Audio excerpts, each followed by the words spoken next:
You thought history was boring? Well, ancient historians didn't think so. Fun history. Fun, weird, and without silly dates. Hey guys, tonight we're strapping ourselves into the time machine and aiming for ancient Rome. You know the ones.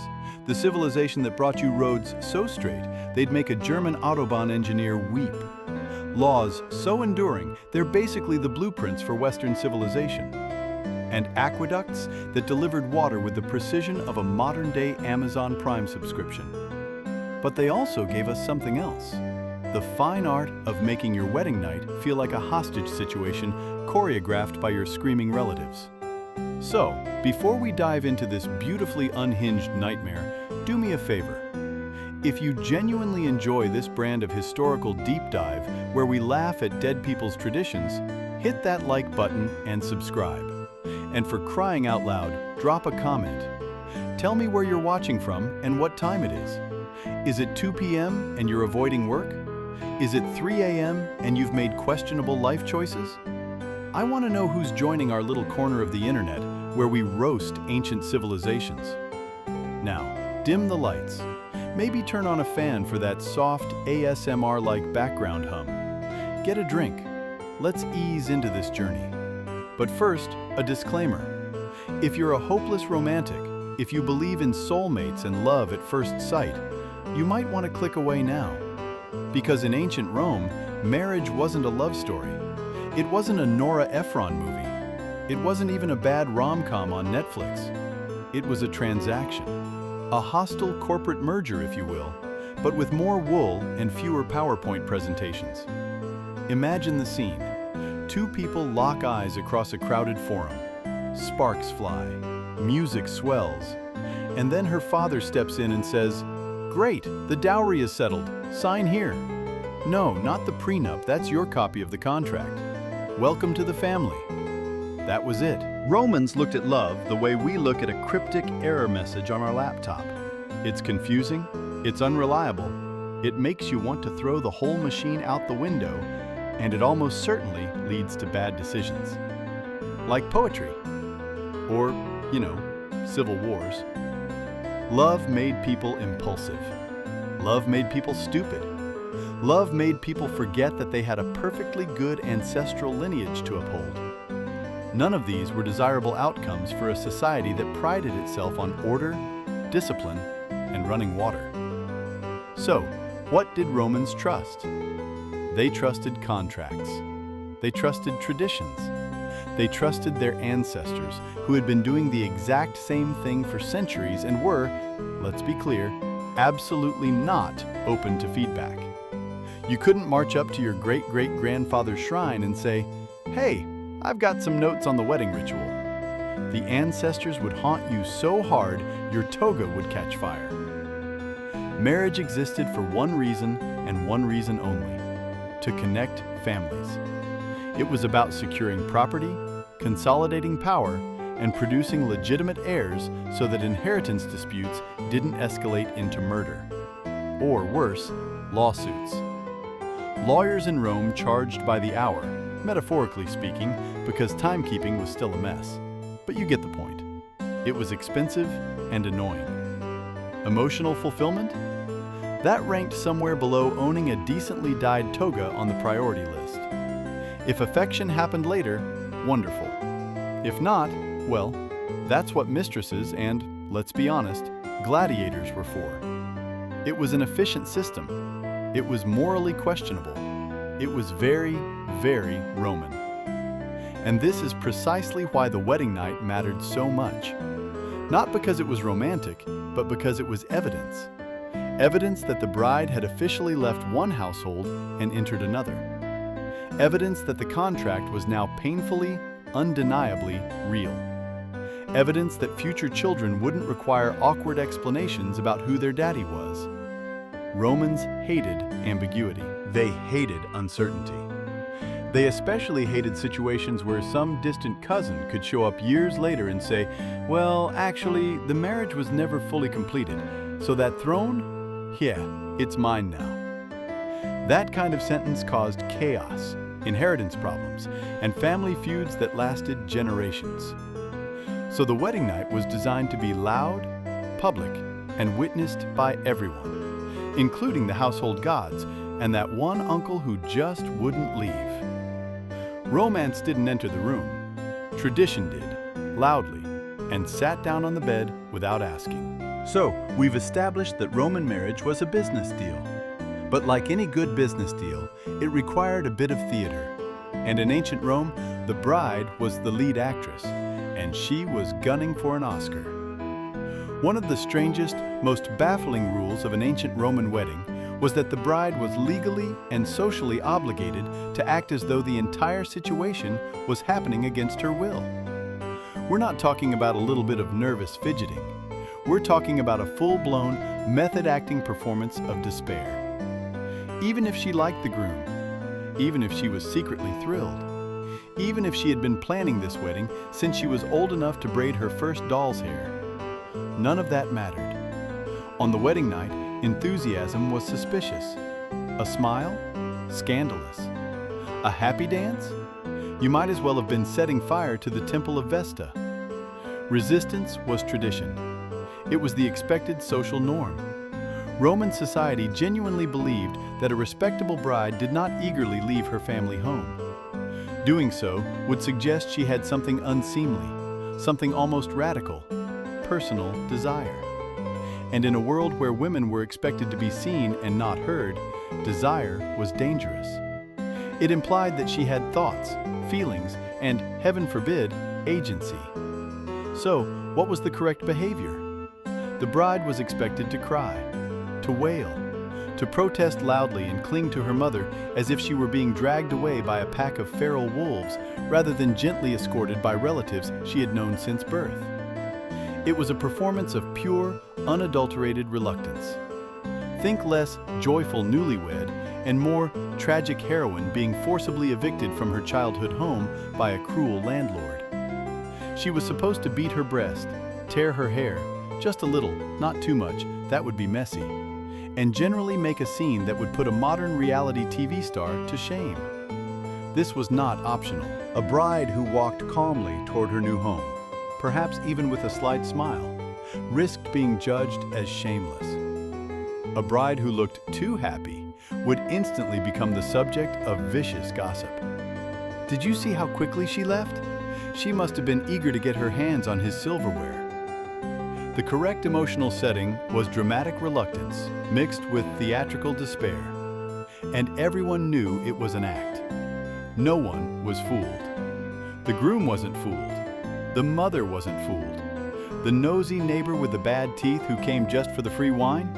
Definitely not fooled. But they all played along anyway, because Roman tradition wasn't about truth. It was about continuity. It was about checking boxes. This bizarre ritual was, in fact, a symbolic reenactment of an ancient belief that marriage originated in abduction. You know, the classic capture the bride scenario from the good old days. By pretending to resist, the bride was symbolically honoring her fierce ancestors, reassuring her family's fragile honor, and, most importantly, avoiding those uncomfortable whispers later. The irony is delicious, isn't it? Her lack of consent was carefully choreographed. She was expected to resist, but not too much. Cry, but not hysterically. Struggle, but never actually try to escape. It was emotional theater with extremely strict stage directions, like a high school play where the director is a control freak with a clipboard. Meanwhile, the groom stood nearby, pretending not to notice the scene. He was supposed to look serious, dignified, and slightly burdened. You know the expression. It's the face of a man standing at the IKEA returns counter, realizing he's lost the receipt. It's the look that says, well, this is my life now. I guess I'm responsible for this sobbing woman and her mother, who is now glaring at me like I personally invented the concept of marriage. His job was simply to exist and look stoic. He was, after all, the lucky winner of... Once the bride had sufficiently performed her award-winning reluctance, tears dried, clinging subsided, and her mother had finally let go of her ankle, it was time for the wedding night to truly begin. And by begin, Ancient Rome meant a ritual kidnapping.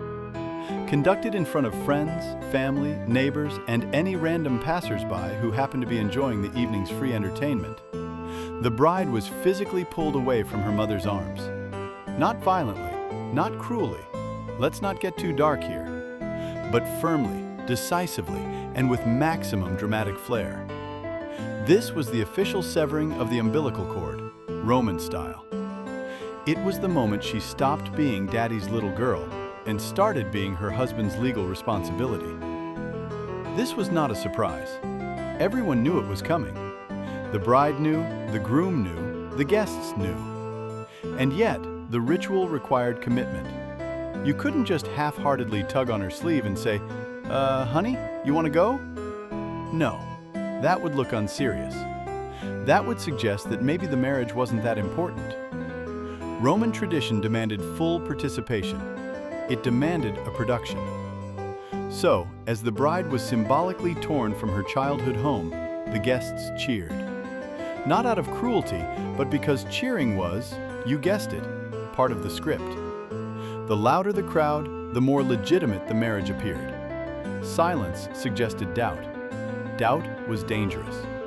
Doubt led to those dreaded inheritance disputes, and Romans would rather sit through a 4-hour play about Gaulish agriculture than deal with another family lawsuit. The bride's distress, real or performed, served a social purpose. It reassured everyone that she hadn't rushed into this out of lust or impatience.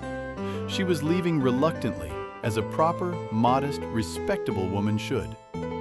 It also reassured the groom's family that she was being properly transferred, like a valuable piece of livestock, and not just casually wandering into their household on a whim. But wait, there's more. The kidnapping wasn't the end of the public spectacle. Oh no. Then came the torchlit procession. This was not a gentle, moonlit stroll. This was a roaming, shouting, fire-filled parade designed to make absolutely sure that every single person within a 5-mile radius knew that a marriage had just occurred. Think of it as the world's most intrusive and poorly planned bachelor party, but with more flames and fewer strippers. The procession moved through the streets at night, led by friends and relatives carrying torches. Fire mattered.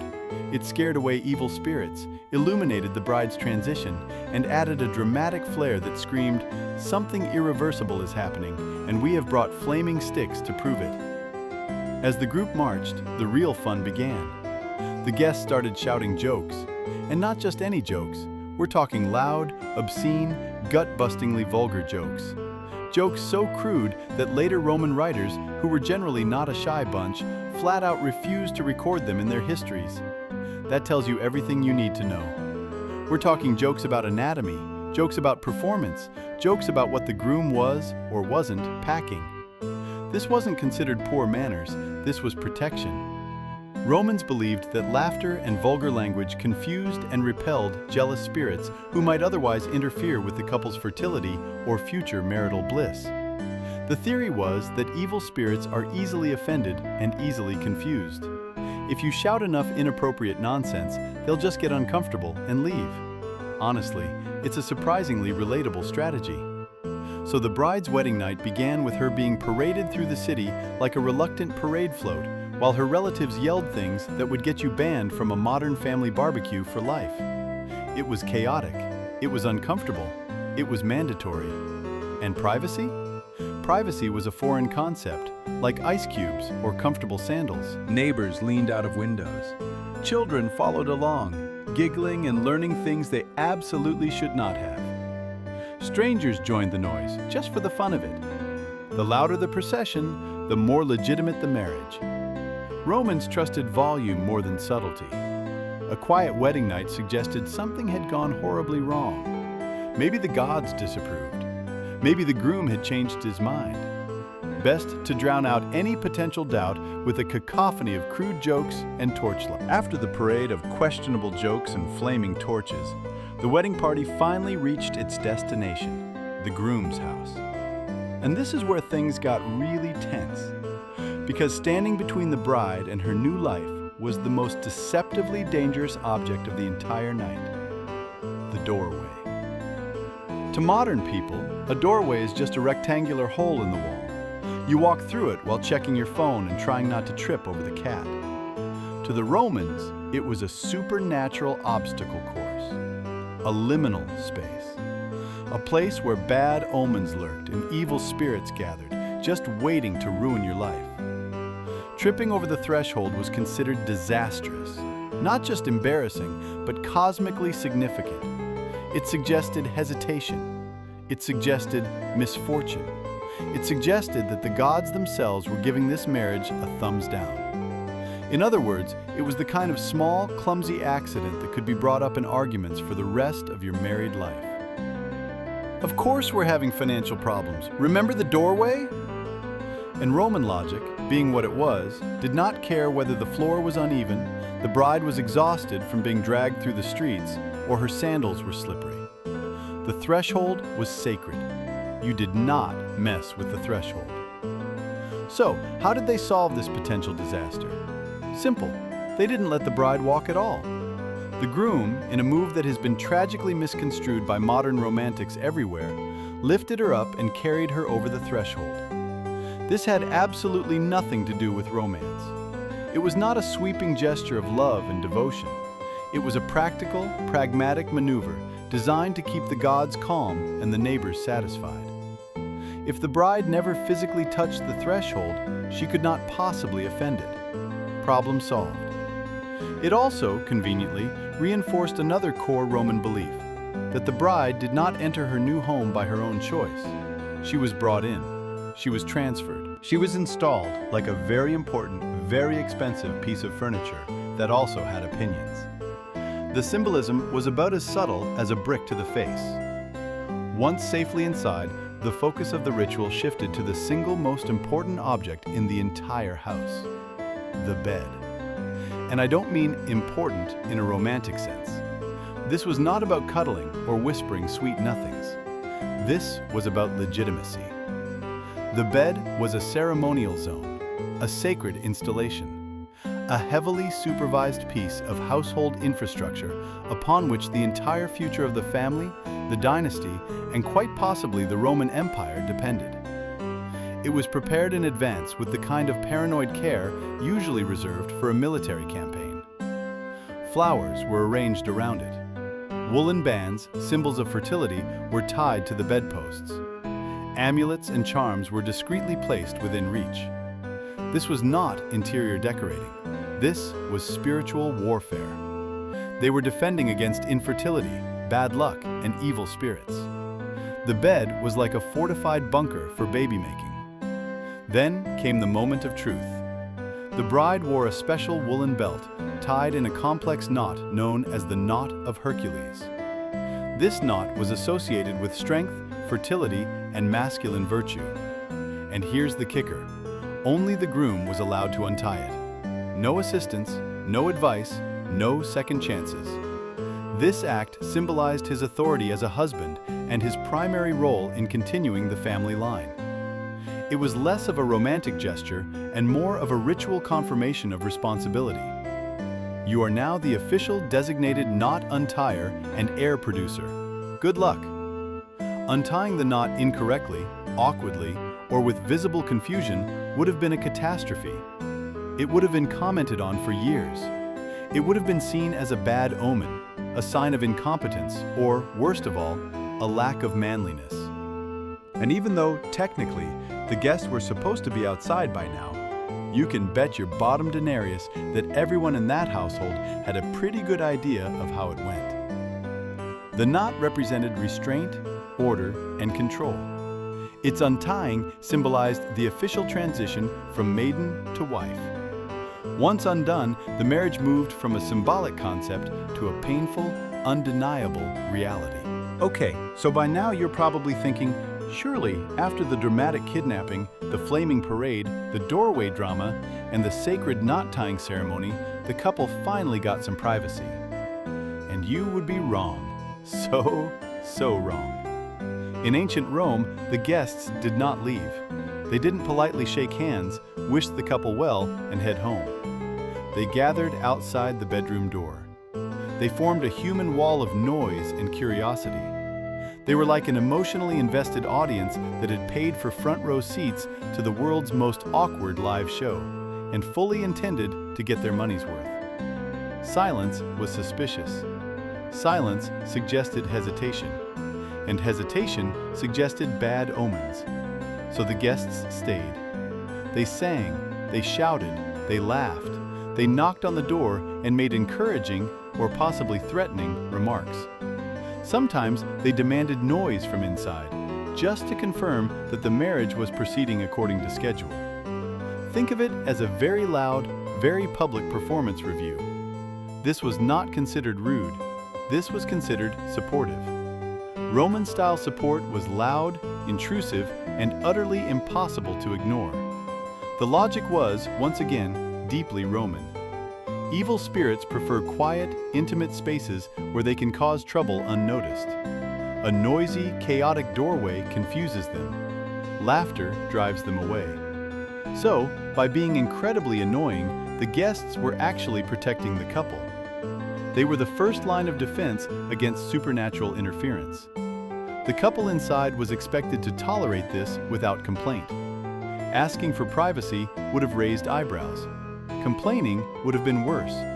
Privacy implied secrecy. Secrecy implied something was wrong. And in Rome, if something was wrong, everyone needed to know about it so they could talk about it for generations. But the human audience outside the door wasn't the only one watching. Oh no. The Romans also believed the wedding night had an audience that couldn't be shooed away: the household gods. These weren't distant, abstract deities lounging comfortably on Mount Olympus, sipping ambrosia and judging mortals from afar. These were domestic gods, the Lares and Penates. They lived in the house. They lived in the cupboard. They watched everything. They saw where you hid the extra olives. They knew about the time you blamed the dog for breaking that vase. And they were very, very invested in how this marriage turned out. The bride's entry into the household was her formal introduction to these divine supervisors. From that night on, she was under new management. A marriage that displeased the household gods was a disaster waiting to happen. It risked infertility, crop failure, mysterious illnesses, and general misfortune. It was the Roman equivalent of getting a 1-star review on Yelp from the entire spiritual realm. Morning came, and with it, no sleeping in. There was no lazy morning after, no quiet breakfast in bed, no pretending that nothing monumental had just happened. Morning itself was part of the ritual. The new bride woke up not as a guest, not as a daughter, but as a full, voting member of her husband's household. And she had responsibilities. One of her first tasks was to greet the household gods again, this time not as a visitor, but as their new caretaker. She was now responsible for maintaining domestic harmony, overseeing daily rituals, and ensuring the gods were properly fed and respected. No pressure, right? Just the spiritual well-being of an entire household resting on your shoulders before you've even had your morning cup of pasca, which was, let's be honest, basically fancy vinegar water. And then, just when you thought the scrutiny was over, came the final, most invasive act of all, the inspection. Yes, the female relatives. Specifically, the groom's mother and aunts. These women had seen this ritual before, many times. They knew what was supposed to happen, how it was supposed to look, and what signs indicated that everything had gone according to plan. They were the unofficial auditors of the marital transaction, and they were there to verify the results. In some households, the bride was discreetly inspected, not aggressively, not cruelly, but undeniably, invasively. This inspection served as confirmation that the marriage had been properly consummated. Romans didn't trust private declarations. They trusted physical evidence and witnesses. A bloodied sheet was, unfortunately, a common piece of evidence displayed to prove the bride's virginity and the groom's successful efforts. It was awkward. It was humiliating by modern standards, but to the Romans, it was simply practical. It closed the loop. It eliminated any possible future doubt about the marriage's legitimacy. After all of this, the screaming, the kidnapping, the parade, the doorway, the knot, the audience, the gods, and the morning inspection, you might be wondering what, if anything, this had to do with love. And the answer, my friends, is absolutely nothing. Love was optional. It wasn't forbidden. It wasn't discouraged. It just wasn't a required part of the equation.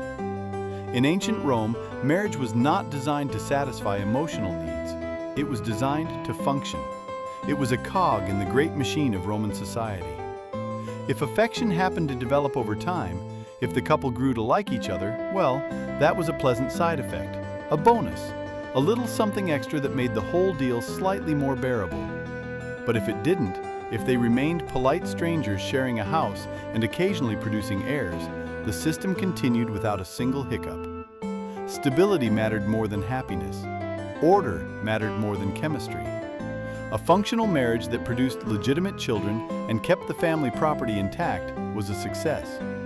A passionate, chaotic love affair that resulted in public arguments and scandal? That was a failure. This explains why Romans didn't panic if a couple seemed distant or awkward after the wedding night. That was normal. That was expected. Familiarity would come later, after years of shared meals, shared chores, and shared tolerance. Romance was something you might stumble into accidentally, like tripping over a loose cobblestone. You didn't plan for it. Love poems existed, of course. Romans weren't completely heartless, but those poems were rarely directed at one spouse. They were for mistresses, for lovers, for the exciting, passionate, and socially inconvenient people you weren't actually married to. Passion was described as disruptive, irrational, and generally bad for business. It made people do stupid things, like spend all their money on gifts or challenge someone to a duel. Marriage, by contrast, was meant to be calm, predictable, and boring in the most respectable way possible.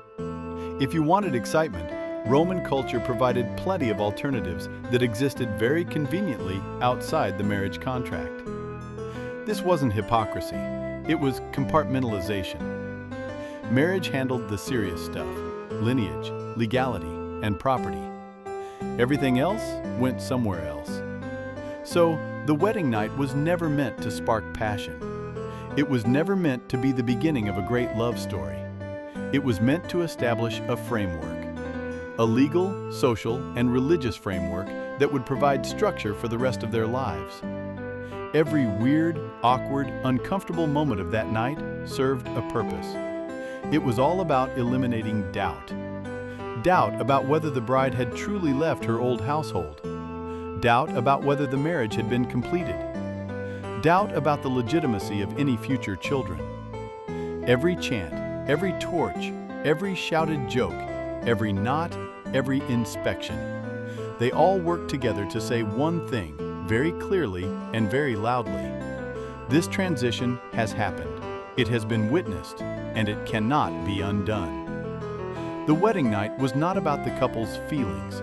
It was about society reassuring itself that everything was still in place. The system still worked. The gods were satisfied. The ancestors were calm. The future was secured. That's why the rituals were public. That's why they were loud. That's why they were uncomfortable. Silence would have invited uncertainty. Privacy would have created room for doubt. And Romans, above all else, feared disorder. In a way, these rituals reveal something deeply, almost uncomfortably honest about Roman culture. They didn't pretend marriage was romantic. They didn't hide its function behind soft language or idealized stories. Marriage was a tool, a powerful, necessary tool for maintaining social order. And like any good tool, it needed clear instructions, regular maintenance, and plenty of witnesses to make sure it was being used correctly. Romance could come later, quietly, if it wanted to. But tradition always came first, loudly, and without apology. So, when we look back at ancient Rome and shake our heads at their bizarre, invasive, and deeply uncomfortable wedding nights, we're really seeing a culture that valued certainty over comfort. A world where survival depended on everyone knowing their place and staying in it. A world where a clumsy stumble could be interpreted as a divine omen, and where your wedding night was essentially a public spectacle designed to eliminate any possible ambiguity about who was sleeping with whom and why. It was weird. It was invasive. It was, in many ways, horrifying. But for the Romans, weirdness was exactly the point. It was the glue that held their entire, surprisingly stable, incredibly paranoid society together. And now there will be some calm music so that you can digest everything that has been said and seen above.